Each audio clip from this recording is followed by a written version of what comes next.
বৈষম্য বিরোধী ছাত্রদের যে রাজনৈতিক দল এনসিপি, এই এনসিপি কি সমালোচনার ঊর্ধ্বে? আমরা কি গণ-অভ্যুত্থান পরবর্তী সময়ে আর গণ-অভ্যুত্থানের নেতৃত্ব দিয়া ছাত্রদের এই যে নতুন দল জাতীয় নাগরিক পার্টি, সেই পার্টির নেতা কর্মীদের ভালো কাজের প্রশংসা আর খারাপ কাজের সমালোচনা করব না? অবশ্যই করব। দেশের স্বার্থে করব এবং তাদের স্বার্থেই করব। বাংলাদেশে বড় দলগুলোর বাইরে একটি বিকল্প শক্তির অভাব ছিল দীর্ঘদিন থেকে। সেই বিকল্প শক্তি অনেকবারই অনেক দল হয়ে ওঠার চেষ্টা করেছে, কিন্তু জাতির দুর্ভাগ্য, আমাদের দুর্ভাগ্য, এই সব দলগুলো কি যেন শুরুতেই তাদের নিজেদের ব্যর্থতার কারণে তারা মুখ থুবড়ে পড়ে। অনেক আশার বাতিঘর, অনেক প্রত্যাশার ঢেউ তুলে এই তরুণদের নতুন দল জাতীয় নাগরিক পার্টি এনসিপি, আজ সেই এনসিপি বিভিন্ন নেতাদের কর্মকাণ্ডে নিয়ে অনেকেই বিব্রত। বিশেষ করে যারা এই এনসিপির পক্ষে বয়ান তৈরি করেছিলেন, এনসিপির পক্ষে কথা বলেছিলেন, তারাও বিব্রত। আপনারা নিশ্চয়ই দেখেছেন খবরের কাগজে যে এনসিপির একজন নেতা তানভীর, সালাউদ্দিন তানভীর, তার অপকর্ম বিষয়টি সামনে এসেছে এবার। কে এই সালাউদ্দিন তানভীর? আপনাদের নিশ্চয়ই মনে আছে। সালাউদ্দিন তানভীর এখন সম্ভবত সে এনসিপির যুগ্ম মহাসচিব, দলের যুগ্ম সদস্য সচিব গাজী সালাউদ্দিন তানভীর। আপনাদের অনেকে মনে থাকার কথা যে বর্তমান জনপ্রশাসন সচিব, সিনিয়র সচিব মুখলিসুর রহমান, তার মন্ত্রণালয়ে ডিসি পোস্টিং নিয়ে এই গাজী সালাউদ্দিন তানভীর কর্মকর্তাদের সাথে গুটু করতেন। গুটু তো বোঝেন আপনারা। ওই সময় সমন্বয়কদের একটা বিশাল উত্তাপ, কারোর ওই সাহসই নাই। সাহস ঠিক বলবো না, কে বলতে চায় না সমন্বয়কদের বিরুদ্ধে কথা বলবে, সমালোচনা করবে। ওই গণ অভ্যুত্থানের পরপরই যে উত্তাপ, তাদের যে আকাশ ছোঁয়া ইমেজ, তাদেরকে সবাই সম্মান করে, সবাই স্নেহ করে, ভালোবাসে, সেই সুযোগ নিয়েছিল এই গাজী সালাউদ্দিন তানভীর।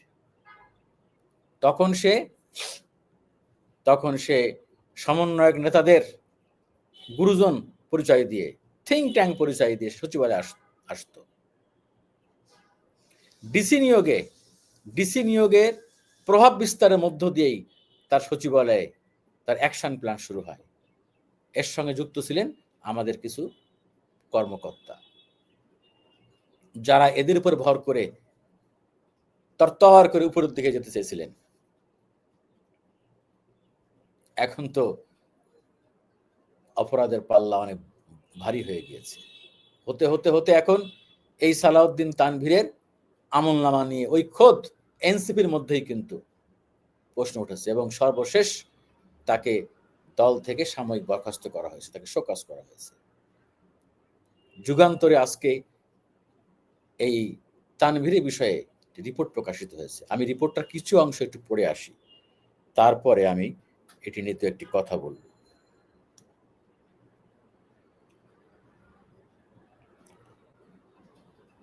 সচিবালয়ে সহ বিভিন্ন স্থানে গাজী সালাউদ্দিন তানভীর নানা রকম তদবিরে জড়িয়ে পড়েন। তবে সম্প্রতি দলের সাধারণ সভায় বিষয়টি নিয়ে আলোচনা হয়। এই সময় দলীয় ফোরাম থেকে তার বিরুদ্ধে ব্যবস্থা নেওয়ার দাবি ওঠে। এরপর সোমবার তাকে দল থেকে সাময়িক অব্যাহতি দেওয়া হয়।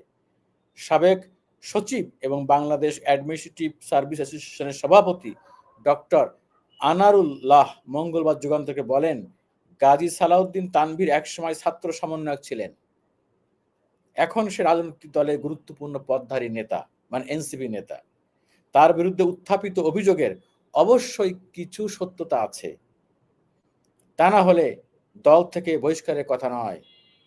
এক প্রশ্নের জবাবে তিনি বলেন, ঘটনার অধিকতর তদন্তের স্বার্থে তাকে আইন শৃঙ্খলা বাহিনীর কাছে হস্তান্তর করা প্রয়োজন। এনসিপি থেকেই এই ধরনের উদ্যোগ নেওয়া যেতে পারে। তাকে জিজ্ঞাসাবাদ করলে দুর্নীতিবাজ ক্যাডার কর্মকর্তাদের সম্পর্কে আরো গুরুত্বপূর্ণ তথ্য পাওয়া যাবে। মানে এই তানভীর তো একা না, তানভীর যারা সহযোগী ছিলেন প্রশাসন ক্যাডারের কর্মকর্তা, তাদের আমলনামাও সামনে আসবে। আর একটা বিষয় বলি, সে তো আসলে কোনো সেক্টর বাদ রাখে নাই। যেখানে পয়সা তদবির সব জায়গায় হাত দিয়েছে। এবং এনসিটিভি এই যে জাতীয় এই যে ওখানেও সে কিন্তু তার তদবিরের থাবা বসিয়েছে আর কি। তার বিষয়ে আরেকটি কথা বলছে।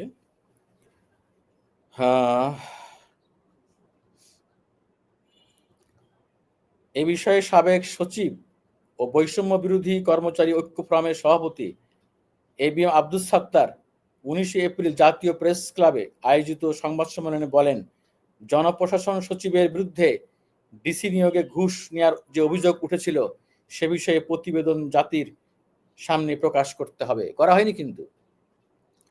যাই হোক, আমার কথা হলো যে এই তানভীরের সকল আমলনামা সামনে আনতে হবে এবং তানভীরে যারা সহযোগী ছিলেন তাদের মুখোশ খুলে দিতে হবে।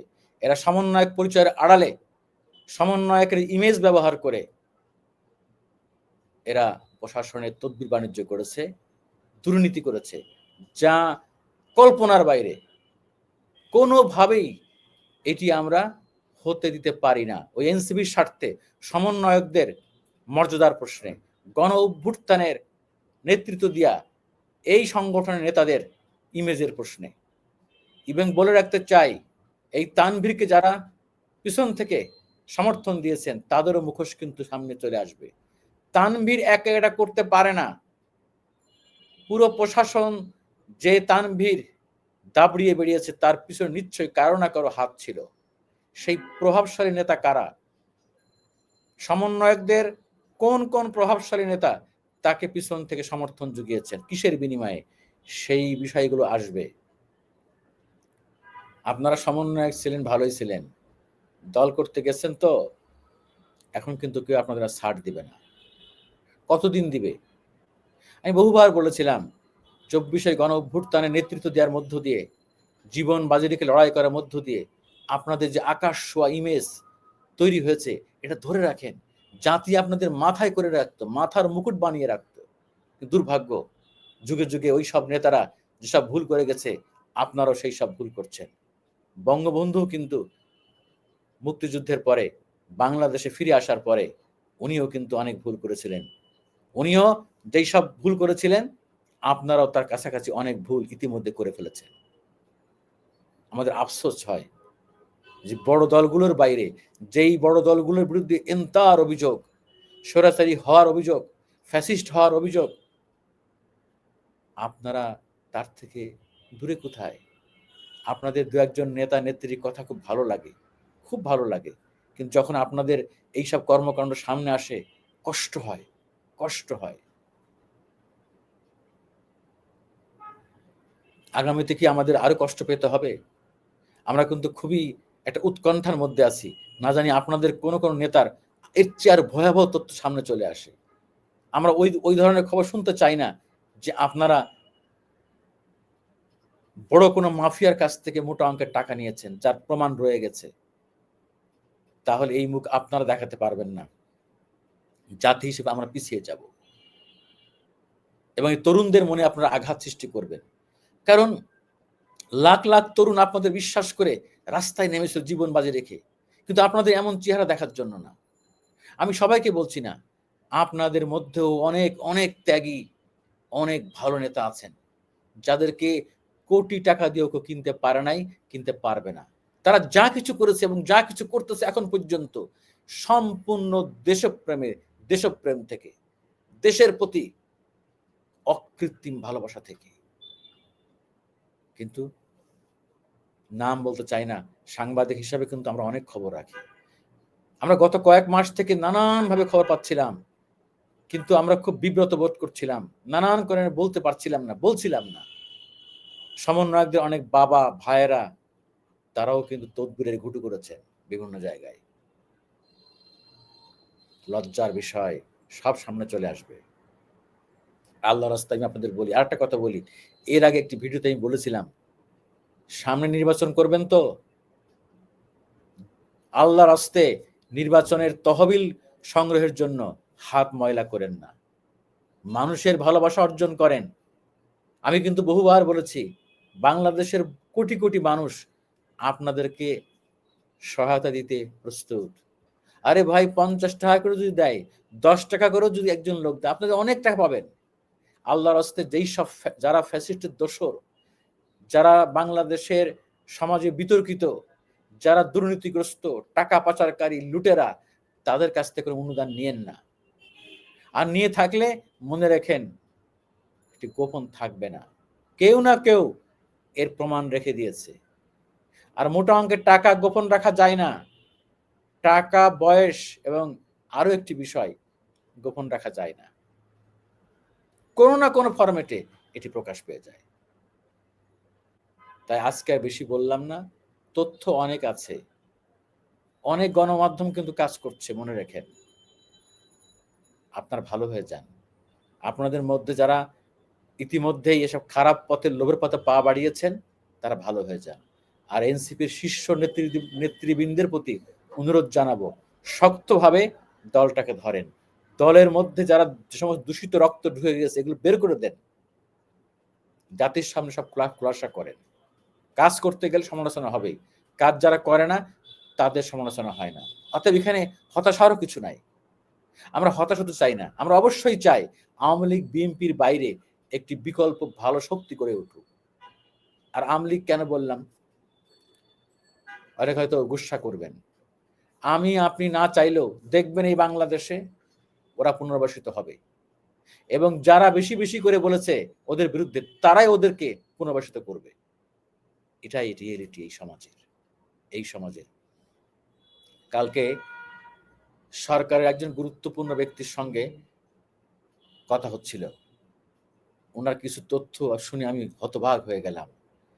5ই আগস্টের পরে আওয়ামী লীগের কয়েকজন গুরুত্বপূর্ণ মন্ত্রী এমপিকে বিএনপির পদধারী গুরুত্বপূর্ণ নেতারা টাকার বিনিময়ে বাংলাদেশ থেকে ভারতে পার করে দিয়েছে। এবং এখনো আমরা শুনতে পাই যে বিএনপির আশ্রয় প্রশ্রয়ে অনেক আওয়ামী লীগের নেতারা আত্মগোপনে আছে। আমরা বিশ্বাস করতে চাই এই অভিযোগগুলো কখনো সত্য হবে না, সত্য হওয়া উচিত না। তাহলে ধরে নিব যে গত 15.5 বছরের অত্যাচার, নিপীড়ন, নির্যাতন থেকে, খুন গুম থেকে বিএনপি শিক্ষা নেয় নাই। আর বিএনপি যদি শিক্ষা নিতে না পারে, এর চেয়ে বড় দুর্ভাগ্যের আর কিচ্ছু নাই। আল্লাহ হাফেজ।